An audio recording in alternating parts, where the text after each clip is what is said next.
started Alibaba in 1999, I want to share some of the things. First, we believe in the future. And I believe the internet can empower a lot of people. It's not Jack Ma helped so many people. It's the entrepreneurships, the spirit of creating, the spirit of constructive advice and device. And also very, very important is that we believe technology will help people for a better future. So we try to be creative. We try to solve problems. When people complain, we don't complain. We think about complaining of the other people is always a great opportunity. If we can solve the complaining and then we have the solutions, then we have the future. So we do Alibaba because we believe in there are so many small businesses don't know when and how, where they can sell the products. So we help them to promote their products. We have the payment because no banks at that time love to help small business and they don't know how to help a small business. We know if we don't have a payment, our e-commerce is just a talk on the line. It's just a chat online. So we have this payment.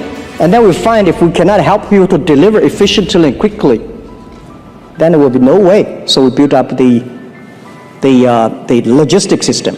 And then we find a lot of companies don't know how to technology, especially small business. They don't know how to use the internet. The internet service is too expensive for them. So we say, all right, let's build up the cloud computing. So every small business can using cloud computing, internet technology cheaply and efficiently. So it's all about solving problems. So I think this is what we did in the past 20 years. We always think about what we can do to solve the social problems instead of complaining. That's the journey, and I'm having great fun. When you really help people, when you see millions of people change their lives because the efforts that we work together.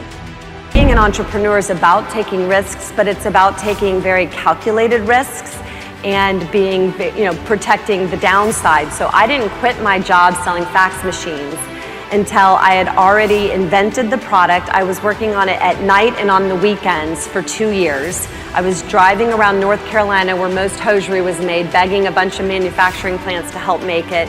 And I didn't quit my job until I had already landed Neiman Marcus, Saks Fifth Avenue, and got a call from Oprah.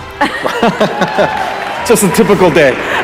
Then I was like, okay, I feel confident to quit, but I needed the income that was coming in and I needed my health care benefits. And I was working out of my apartment in Virginia Highlands, and I ran Spanx out of my apartment for 2.5 years. And it was crazy. I mean, I'd semi-trucks pulling up twice a week to this apartment, and my neighbors were like, what's happening? What's going on? But I was so conservative with my finances in the beginning. I was very scrappy, and still am really scrappy. Failure and invention are inseparable twins. Everybody wants to be inventive. If you go talk to corporate America or any institution, actually, government agencies and so on, innovation is something to be proud of. People like invention.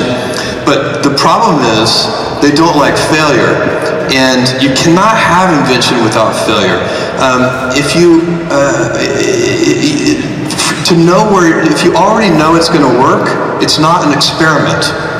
And only through experimentation can you get real invention. The most important inventions come from trial and error with lots of failure. And the failure is critical, and it's also embarrassing.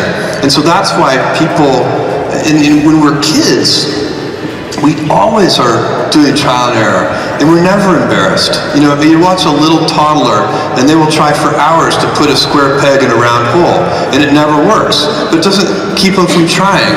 And they try things like that, and that's how they learn.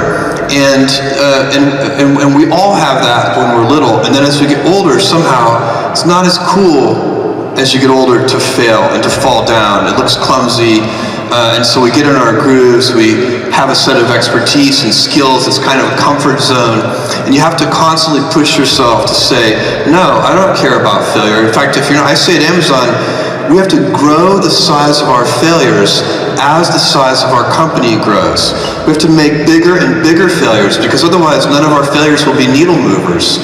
And so I would see it as a very bad sign over the long run if Amazon wasn't making larger and larger failures. And if you do that all along the way, that is going to protect you from ever having to make that big, kind of Hail Mary bet that you sometimes see companies make right before they fail and go out of existence. Use your gifts, that's what you're really here to do, to illuminate the darkness in our world. So this is what I also know, that this moment in time, this is your time to rise. It is. Even though you can't go anywhere. You can't stand in line at Starbucks. You can't go to a party. You can't go to any place without, everywhere you turn, people are talking about how bad things are, how terrible it is. And this is what I know. The problem is everybody is meeting hysteria with more hysteria. And then we just are all becoming hysterical. And it's getting worse. What I've learned all these years is that we're not supposed to match it or even get locked into resisting or pushing against it. We're supposed to see this moment in time for what it is. We're supposed to see through it and then transcend it. That is how you overcome hysteria. And that is how you overcome the sniping at one another, the trolling, the mean-spirited partisanship on both sides of the aisle, the divisiveness, the injustices, and the out-and-out hatred. You use it. Use this moment to encourage you, to embolden you, and to literally push you into the rising of your life. And to borrow a phrase from my beloved mentor, Maya Angelou, just like moons and like suns, with the certainty of tides, just like the hope springing high, you will rise.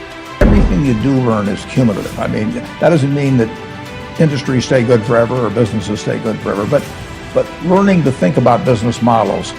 What I learned at 20 is useful to me now. What I learned at 25 is useful to me now. And so it's not a field that changes dramatically in terms of the underlying principles. It's like physics. I mean, there's underlying principles. Now they're doing all kinds of things with physics they weren't doing 50 years ago. But if you know if you got the principles, if you know what makes a good business, if you know what makes a good manager, if you know what makes a good product, and you learn that in one business, there is some transference to other businesses as you go along, and you learn what things you're not going to understand. I mean, knowing what to leave out is just as important as knowing what to focus on. And I don't think I can win every game. Somebody said, "How do you beat Bobby Fischer?" You play him any game except chess. So I don't play Bobby Fischer chess. And there's a lot of value to learning that over time, and learning what you're good at and what you're not good at.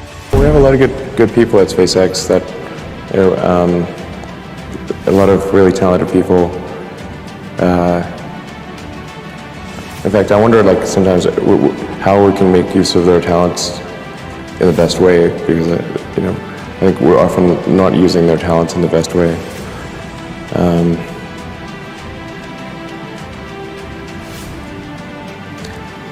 Yeah, but to the point of the question that was just asked, I want to make sure Tesla recruiting does not have anything that says requires university, because that's absurd.